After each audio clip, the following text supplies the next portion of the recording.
હું એક મહેલ જેવા મોટા મકાનની અંદર કામ કરતી હતી. તે મકાન માલિકનું નામ કાંતિલાલ હતું. તેણે મને પોતાના બંગલાની અંદર રહેવા માટે એક રૂમ આપ્યો હતો. તે મને કહેતો હતો કે તું સવારે કામ પર ખૂબ મોડી આવે છો, એટલા માટે તારે જો નોકરી કરવી હોય તો અહીંયા રહેવું પડશે. પરંતુ તે રૂમની અંદર મારી સાથે જે થવાનું હતું તે મેં ક્યારેય વિચાર્યું ન હતું. એ વાતથી હું સાવ અજાણ હતી. કાંતિલાલ એક બિઝનેસમેન હતો અને તે ઘરે એકલા જ રહેતા. તેની ફેમિલીની અંદર કોઈ ન હતું. તેણે એકાંતનો ફાયદો ઉપાડ્યો. એક દિવસ હું મારા રૂમમાં સૂઈ રહી હતી ત્યારે તે મારા રૂમમાં આવ્યો. અંદર આવીને તેણે દરવાજો અને લાઈટ બંધ કરી દીધી અને પછી મારી સાથે, નમસ્તે મિત્રો, ફરી સ્વાગત છે તમારું એક નવા વિડીયોની અંદર. વિડીયોને પૂરેપૂરો જોજો, તમને મજા આવી જશે. અને જો તમે ચેનલ ઉપર નવા હો તો વિડીયોને લાઈક અને ચેનલને સબસ્ક્રાઈબ જરૂર કરજો. તો ચાલો કહાની શરૂ કરીએ. મારું નામ નિત્યા છે અને મારી ઉંમર 20 વર્ષની છે. મારા ઘરની હાલત ખૂબ જ ખરાબ હતી, એટલે મારે કોલેજનો અભ્યાસ અધવચ્ચે મૂકીને કામ ઉપર જવું પડ્યું. હવે હું કામવાળી બાઈ બની ગઈ હતી. હું જ્યાં કામ કરવા જતી તે મહેલ જેવો બંગલો હતો અને આ બંગલાની અંદર ફક્ત એક જ આદમી રહેતો હતો. તેની ઉંમર 30 વર્ષની હતી, જે દેખાવમાં સુંદર અને તંદુરસ્ત માણસ હતો. તેનું નામ કાંતિલાલ હતું અને હું તેના બંગલાની અંદર કામ કરતી હતી. હું પણ જોવામાં ખૂબ જ સુંદર અને જવાન હતી. મારા મોહલ્લામાં ઘણી બધી છોકરીઓ સુંદર હતી, પરંતુ મારા જેવી ખૂબસૂરત દેખાવડી છોકરી કોઈ ન હતી.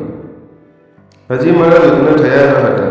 મારી ખૂબસૂરતી જોઈને મારા માલિકે મને તેના બંગલાની અંદર રહેવા માટે એક રૂમ આપી દીધો અને તે મને એવું કહેતા હતા કે તું સવારે કામ ઉપર મોડી આવે છે, એટલે મારે નાસ્તાનું મોડું થઈ જાય છે. પરંતુ હું તો સવારના 7 વાગ્યે કામ પર આવી જતી.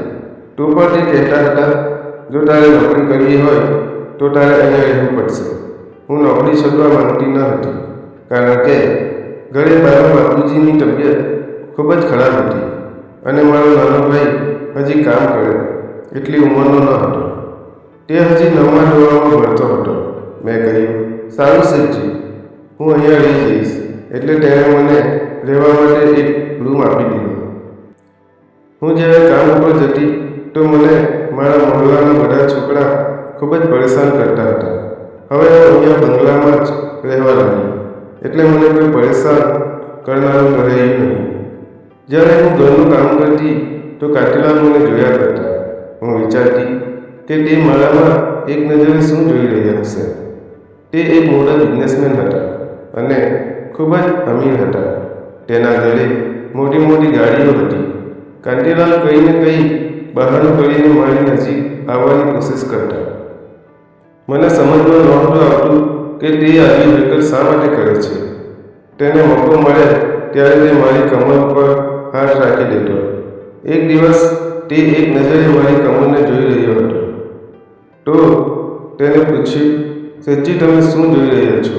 તો તેણે કહ્યું, કાંઈ નહીં, અને તે રૂમની બહાર જતા રહ્યા. એક દિવસ હું કિચનમાં કામ કરી રહી હતી તો મારા હાથમાંથી કાચનું વાસણ નીચે પડી ગયું અને ફૂટી ગયું. કાંતિલાલ દોડીને અંદર આવ્યો અને મને ખીજાવવા લાગ્યો અને જતાં જતાં તેણે મારી કમર ઉપર હાથ ફેરવી દીધો. થોડા દિવસ પછી મારા પિતાજીનું અવસાન થઈ ગયું, એટલે મેં મારા શેઠ પાસે થોડા પૈસા અને રજા માંગી અને હું મારા ઘરે જઈને મારા પિતાજીનું બધું કાર્ય પૂરું કર્યું. હવે આ દુનિયામાં આમ તો હું એકલી થઈ ગઈ હતી. હું ફરી વખત કામ ઉપર આવીને ત્યાં રહેવા લાગી.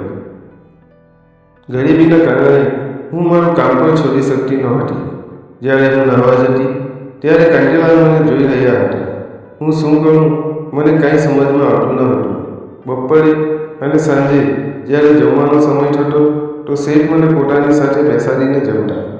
હું તો તેના પરિવારનો હિસ્સો પણ ન હતી, પરંતુ તે મારી સાથે રોજ જમતા. તેણે મને એકવાર કહ્યું, તું મને મારું નામ લઈને બોલાવી શકે છે. અને મારી સાથે વાતચીત પણ કરી શકશે. તેનો સ્વભાવ મને સમજાઈ રહ્યો હતો કે તે મારી પાસે શું કરાવવા માંગે છે. એક સાંજે હું મારા રૂમની અંદર સૂઈ રહી હતી. રાતના લગભગ 9 વાગી રહ્યા હતા. કાંતિલાલ મારા રૂમની અંદર આવ્યા. રૂમમાં આવીને તેણે દરવાજો અને લાઈટ બંધ કરી દીધા. મેં કહ્યું, શું થયું શેઠજી? અને તમે અત્યારે મારા રૂમમાં શું કરો છો? તે કંઈ બોલ્યા નહીં. તે ધીમે ધીમે મારી પાસે આવ્યા અને મારી સાથે જબરદસ્તી મસ્કરી કરવા લાગ્યા. હું તેને રોકી રહી હતી.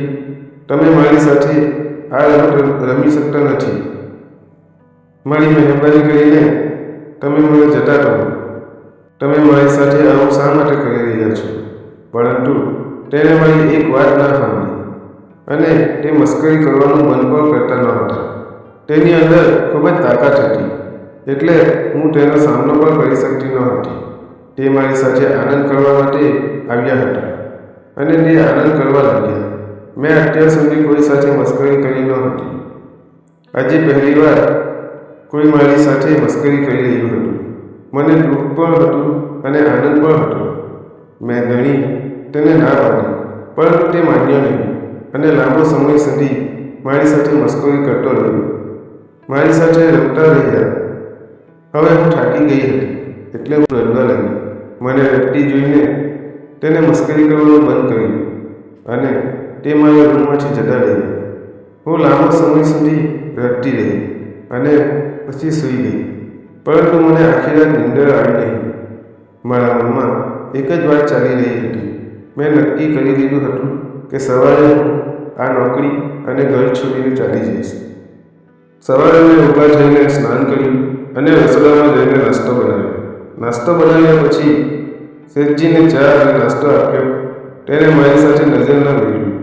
તેણે નાસ્તો આપીને હું મારા રૂમમાં આવી ગઈ. રૂમમાં આવી મારો સામાન પેક કરવા લાગ્યો. થોડી વાર પછી મારું બેગ લઈને હું ત્યાંથી મારા ઘરે જવા લાગી. જેવી હું બહાર નીકળી એટલે કાંતિલાલે મારો હાથ પકડી લીધો અને મને પૂછ્યું, તું ક્યાં જઈ રહી છે? હું કાંઈ બોલી નહીં અને મારો હાથ છોડાવવાની કોશિશ કરવા લાગી. તે મારા હાથ છોડતા ન હતા. મેં તેને કહ્યું, શેઠજી, કાલે રાત્રે તમે જે મારી સાથે મસ્કરી કરી, એટલે હવે હું અહીંયા રહેવા માંગતી નથી. મેં તમારી ઉપર કેટલો ભરોસો કર્યો હતો. તમે મારો વિશ્વાસ તોડી નાખ્યો છે. મેં ક્યારેય ઘરનું કામ કરવામાં ચોરી કરી નહીં, પરંતુ તમે મારો ખોટો ફાયદો ઉઠાવ્યો. હવે હું આ ઘર મૂકીને જાઉં છું. તમારા જેવો માણસ મેં ક્યારેય જોયો નથી. તમે જે મારી સાથે કર્યું તે માફી આપવાને લાયક પણ નથી. શેઠજી કહેવા લાગ્યા, સોરી પ્લીઝ, મને તું માફ કરી દે. હું તારી સાથે ખૂબ જ પ્રેમ કરું છું. મેં તારી સાથે ખોટું કર્યું, છતાં તે સવારમાં નાસ્તો બનાવ્યો અને મને નાસ્તો આપ્યો. એના ઉપરથી સાબિત થઈ છે કે તું ખૂબ જ સારી છોકરી છે. હું તારી સાથે લગ્ન કરવા માંગુ છું. હું ઘણા દિવસથી તને આ વાત બતાવવા માંગતો હતો, પરંતુ મને મોકો ન મળ્યો. પછી મેં વિચાર્યું કે હું તારી સાથે મસ્કરી કરું અને મજાક કરું, અને પછી મેં એમ જ કર્યું. પરંતુ તું મારાથી એટલી બધી નારાજ થઈ જઈશ તેનો મને ખ્યાલ ન હતો. તેની વાત સાંભળીને મારી નજર નીચે ઝૂકી ગઈ. મેં તેને કહ્યું, પરંતુ આવો ગંદો મજાક કોણ કરે?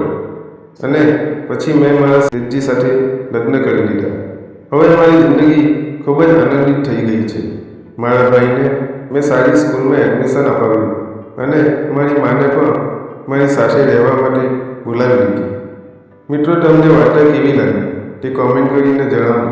વિડીયો પૂરો જોવા બદલ તમારો ખૂબ ખૂબ ધન્યવાદ. ફરી મળીશું આવતીકાલે એક નવા વિડીયોમાં. ત્યાં સુધી આવજો. વિડીયોમાં આવેલા નામ, પાત્ર અને ઘટના ફક્ત કાલ્પનિક છે. તેનો કોઈ પણ વ્યક્તિ સાથે સંબંધ નથી. ધન્યવાદ મિત્રો.